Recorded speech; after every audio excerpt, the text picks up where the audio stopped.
Hi guys, எல்லாரையும் நிலாச்சோரு சேனலுக்கு வரவேற்கிறேன். திடீர்னு கில்லி படத்தில் வர த்ரிஷா மாதிரி எனக்கும் காரப்பொரி சாப்பிடணும்னு ரொம்ப டெம்ப்ட் ஆயிடுச்சு கைஸ். ஆனால் என்னோட ஹஸ்பண்டை டார்ச்சர் பண்ண ஆரம்பிச்சிட்டேன். சரிவா உனக்கு நான் வீட்லேயே காரப்பொரி செஞ்சு தரேன்னு செஞ்சு கொடுக்க ஆரம்பிச்சிட்டாரு. எப்படி பண்ணலான்னு பார்க்கலாமா? ஃபர்ஸ்ட் நம்ம ரெசிபியோட மெயின் ஹீரோவான பொரியை நம்ம எடுத்து வச்சுக்குவோம். காரப்பொரிக்கான சிக்னேச்சர் ஸ்மெல்லே பூண்டு தான். அந்த பூண்டை இப்போ நம்ம எடுத்துக்குவோம். இப்போ கொஞ்சம் கிரன்ச்சியான ஃபீலுக்கு கலக்கா கொட்டையை வறுத்து தோல் நீக்கி எடுத்து வச்சுக்குவோம். அது கூடயே கொஞ்சம் பொட்டுக்கடலையும் எடுத்துக்குவோம். இதோட நம்ம கருவேப்பிலையும் சேர்க்குறப்போ ஒரு மொறுமொறுப்பான வாசம் வரும். டேஸ்ட்டும் சும்மா அட்டகாசமாக இருக்கும். முதல்ல ஒரு கடாயில் எண்ணெய் ஊற்றிக்கோங்க. எண்ணெய் நல்லா சூடானதுக்கப்புறம் இப்போ நம்ம லைனாக எடுத்து வச்சுருக்கோம்ல அந்த கல்லையும் கலக்கா கொட்டையும் கருவேப்பிலையும் நம்ம எண்ணெயில் வறுத்தெடுக்க போகிறோம். முதல்ல சூடான எண்ணெயில் நம்ம இந்த பொட்டுக்கடலையும் கலக்கா கொட்டையும் ஒன்றா போட்டுக்குவோம். இது ரெண்டும் நல்லா பொன்னிறமாக வர வரைக்கும் நம்ம வறுத்தெடுத்துக்க போகிறோம். இது ரெண்டும் தான் நம்மளோட காரப்பொரிக்கான ஒரு கிரன்ச்சியான ஃபீலிங்கை கொடுக்க போகுது.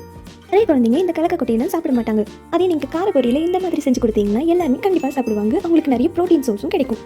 இப்போ இந்த ரெண்டும் நல்லா கிரன்ச்சியாக வறுப்பட்டதுக்கப்புறம் நம்ம கருவேப்பிலையை ஆட் பண்ணிக்கலாம். இந்த கருவேப்பிலையை மட்டும் எண்ணெயில் வறுக்கிறப்போ ஒரு சூப்பரான வாசம் வரும் பாருங்க. சான்ஸே கிடையாது. இதெல்லாத்தையும் ஒரு பக்கம் தனியாக எடுத்து வச்சுக்குவோம். இப்போ நம்ம பூண்டு எடுத்து வச்சிருந்தோம் இல்லையா, அந்த பூண்டை நல்லா இடிச்சு எடுத்து வச்சுக்குவோம். இப்போ அதே கடாயில் மறுபடியும் கொஞ்சம் எண்ணெய் ஊற்றிக்கோங்க. எண்ணெய் நல்லா சூடானதுக்கப்புறம் நம்ம இடிச்சு தனியாக எடுத்து வச்சிருக்கோம் இல்லையா, அந்த பூண்டை சேர்த்துக்குவோம். காரப்பொரிக்குனே உண்டான ஒரு சிக்னேச்சர் ஸ்மெல்லை கொடுக்குற இந்த பூண்டை நல்லா எண்ணெயில் வறுத்து எடுத்துக்குவோம். பூண்டை நல்லா கோல்டன் ப்ரௌன் கலர் வர வரைக்கும் வறுத்து வச்சுக்குவோம். இது மட்டும் இல்லாமல் இந்த பூண்டு வறுக்கிறப்போ ஒரு நல்ல ஸ்மெல் வரும் பாருங்க, சூப்பராக இருக்கும். அப்படி நல்லா கோல்டன் ப்ரௌன் கலர் ஆகிற வரைக்கும் பூண்டை நல்லா வறுத்து எடுத்துக்குவோம். ஸ்டவ் ஆஃப் பண்ணிடுங்க. ஸ்டவ் ஆஃப் பண்ணிட்டு கொஞ்சம் ஆறுனதுக்கப்புறம் இப்போ உங்கள் காரத்துக்கு ஏற்ற மாதிரி மிளகாத்தூள் மஞ்சத்தூள் சேர்த்துக்கோங்க.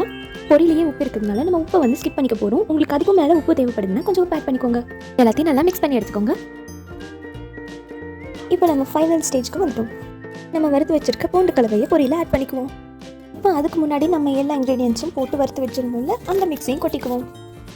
இப்போ எல்லாத்தையும் நல்லா பொறுமையாக மிக்ஸ் பண்ணிக்கோங்க.